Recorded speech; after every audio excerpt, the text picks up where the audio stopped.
Un cas outre-mer, la Norvège. Pour nous en parler, notre conférencier s'appelle Gunnar Austvik. Mr. Austvik is a political economy teacher at Lillehammer, Norway. He's the author of many books and articles about international political economy, petroleum economy, and European integration. Il travaille actuellement un rapport commandé par le gouvernement norvégien pour évaluer l'impact de l'espace économique européen sur les intérêts norvégiens en matière d'hydroélectricité et de pétrole. Monsieur Austvik. Thank you very much. And thank you for giving me this opportunity to speak about the main lines about the Norwegian petroleum model in this beautiful place.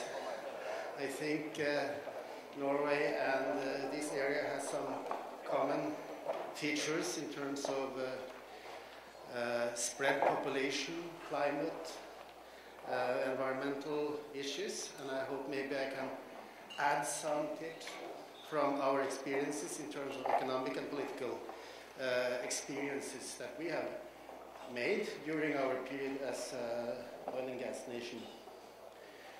I guess this one is okay.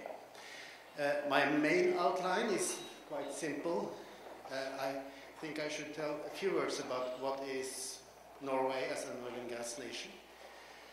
And then the role of the government is quite indicative what I will tell, because the government in Norway is a strong leader of oil and gas industry and developments. I am aware that it's differences between Norway and Canada in terms of political system. This is better. Norway is a state-centrist country. It has everything is centralized in Oslo. We have counties and municipalities, but it's different from your confederative structure that where the provinces have more to say. But I will so be aware when I talk about the government and the state, it is in that framework. And mainly it is an industrial perspective, but also environmental, as you are very concerned rightfully about. And it's also about money. Without money, this will not be done. So that's my main outline. The history of the Norwegian petroleum experience is about 40 years old. This graph is showing the production since then, starting from the mid-1970s. And the green oil production curve is showing that we have peaked already. In 2002, we had a maximum production of about 3.3 million barrels a day, and it's now going down quite rapidly. But it's more gas than oil on the continental shelf, so it is increasing still.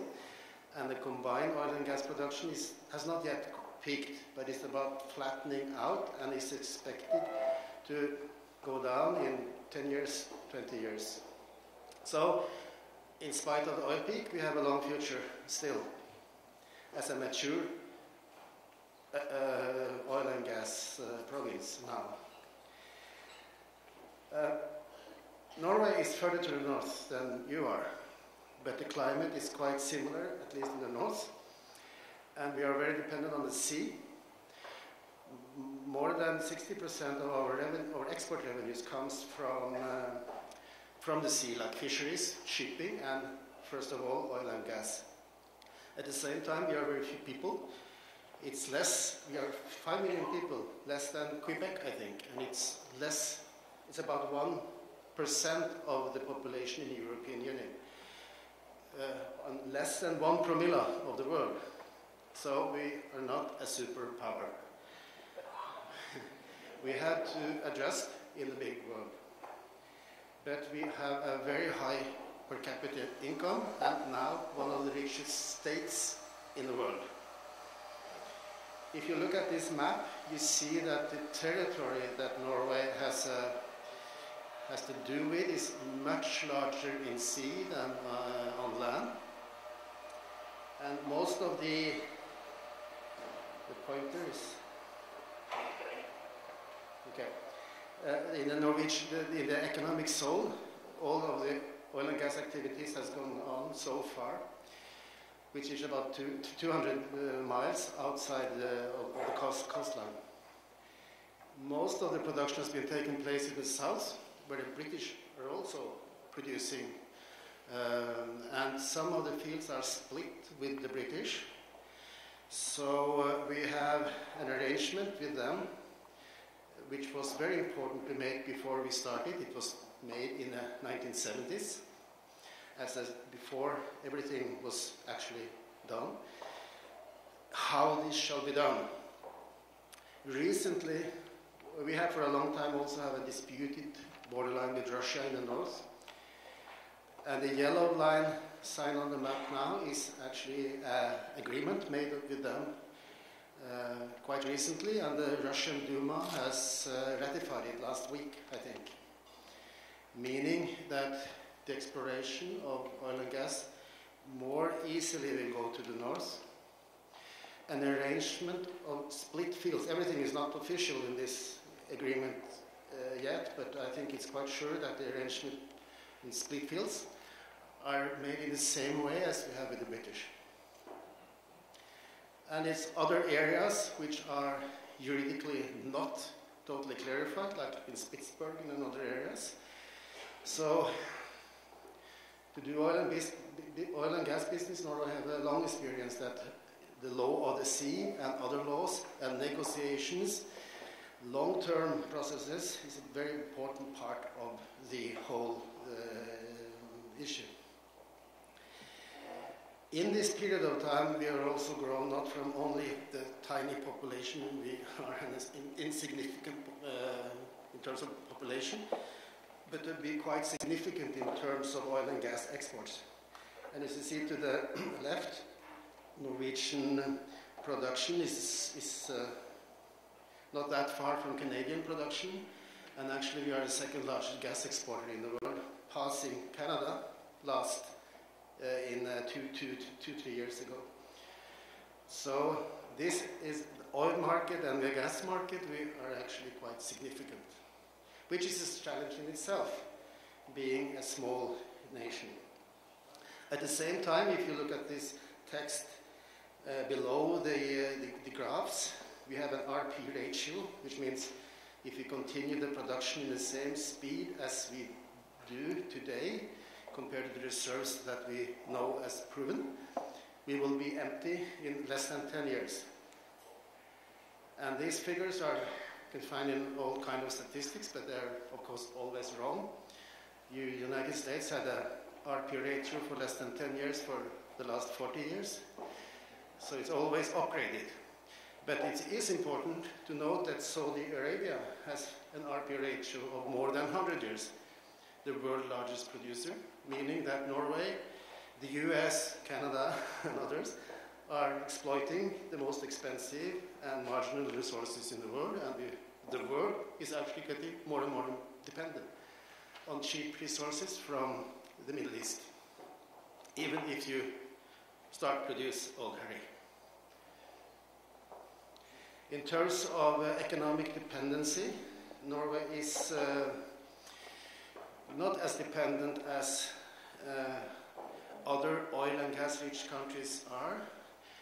In the Middle East, you find the dependency rate in terms of public revenues and export in 80 to 100%. Our export is about half of it is oil and gas. And government revenues is about 1/4, and the same as the share of the GDP. And again, when you look at the employment, this is not a very labor-intensive industry.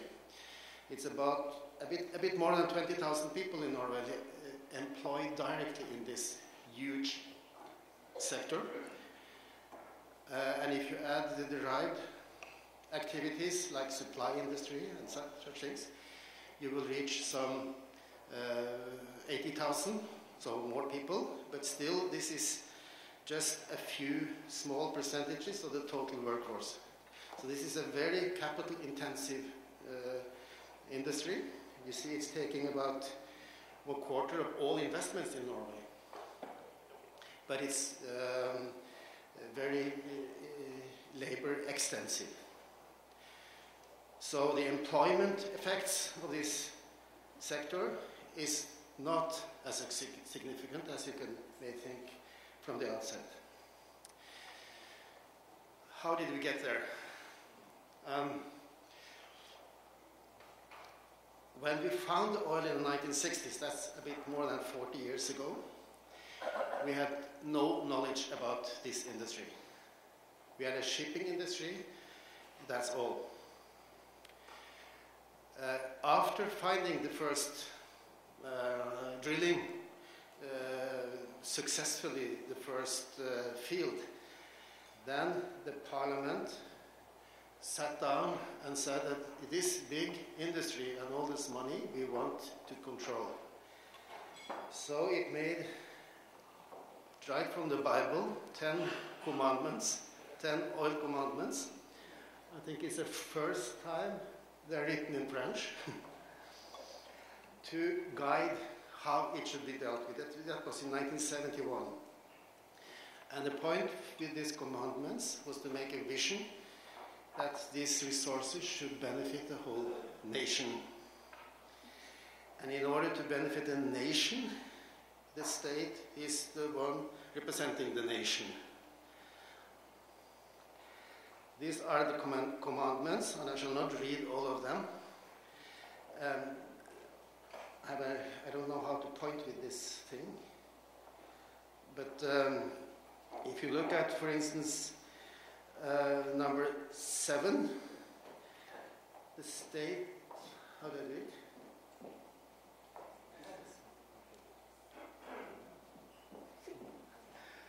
So number 7 says that the state should be involved at all appropriate levels.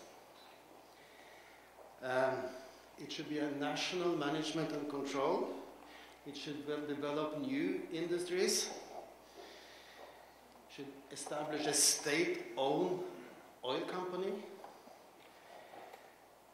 And all the way it is a government leadership. It should also add some new dimensions in our relation to the rest of the world. So it was a very realist approach. And in order to make such an approach, we have a goal to benefit in terms of industrial developments, but it's also a macroeconomic point to capture the rent. And an economic rent has been in the oil sector since the early 1970s, and it reinforced with the first oil shock in 73, 74, and later. Almost all fields in the world makes an economic rent. And an economic rent is a profit which is beyond a normal profit, and the normal profit is needed in order to stay in business. The economic profit is an extra profit you win in the lottery. And the government wanted to take that extra profit, or most of it.